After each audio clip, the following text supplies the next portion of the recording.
بالنسبة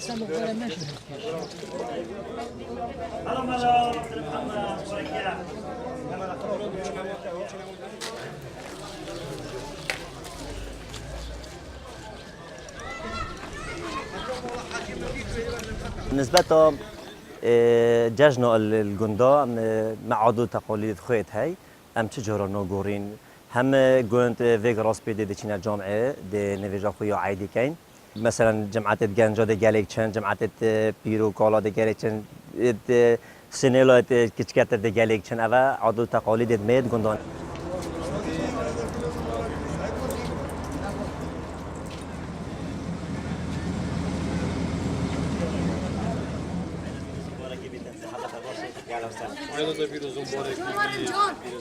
السلام عليكم.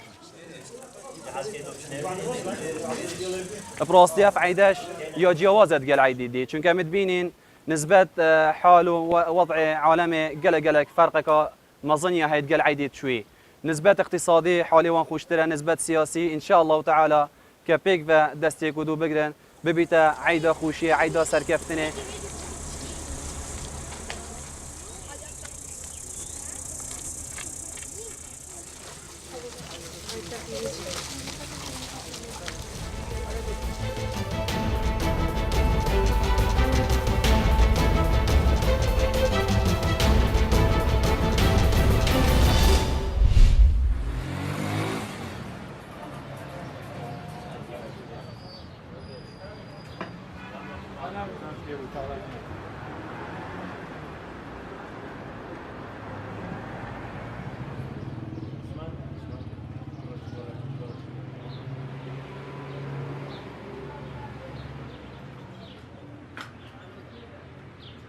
دووچەرخە سواریش تقریبا لە برجی 11 دەست پێەکە برجی 11 و 12 یەواشواش دەست پێەکە تا گەینە ئەوەڵی بەهار برجی 1 لە برجی 1 تا برجی 5 و برجی 6 دووچەرخە سواری بەڕاستی فعالیەتی زۆرە.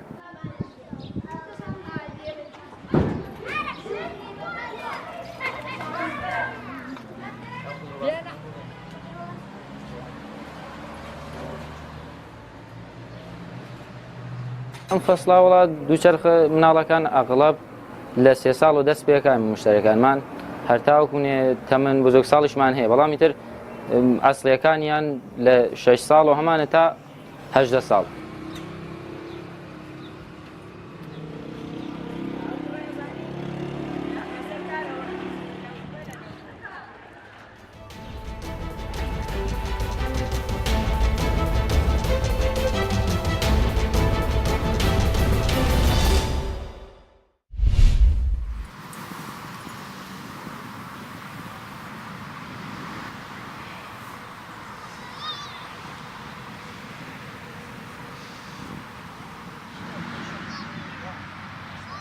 Und ich sammle hier die Erdbeeren, weil der Biskuit schon fertig ist für den Erdbeerkuchen, weil es tierisch Spaß macht und weil es was ganz anderes ist, als wenn man sie im Laden kaufen würde. Und frisch sind sie allzumal dazu.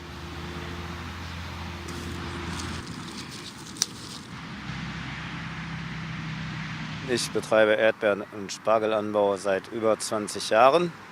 In Direktvermarktung vor allem für Kunden, die selbst pflücken wollen oder direkt vom Bauern frisch gepflückt kaufen möchten.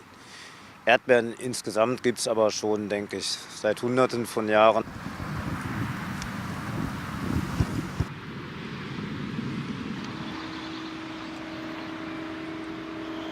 Ich wohne hier in Monheim, ganz in der Nähe und komme sehr gerne hier Erdbeeren pflücken, weil die total lecker sind. Als kleines Kind bei meiner Oma, die hatte auch so ein Riesenfeld mit Erdbeeren und da haben wir immer Erdbeeren gepflückt. Das erinnert mich dann halt daran.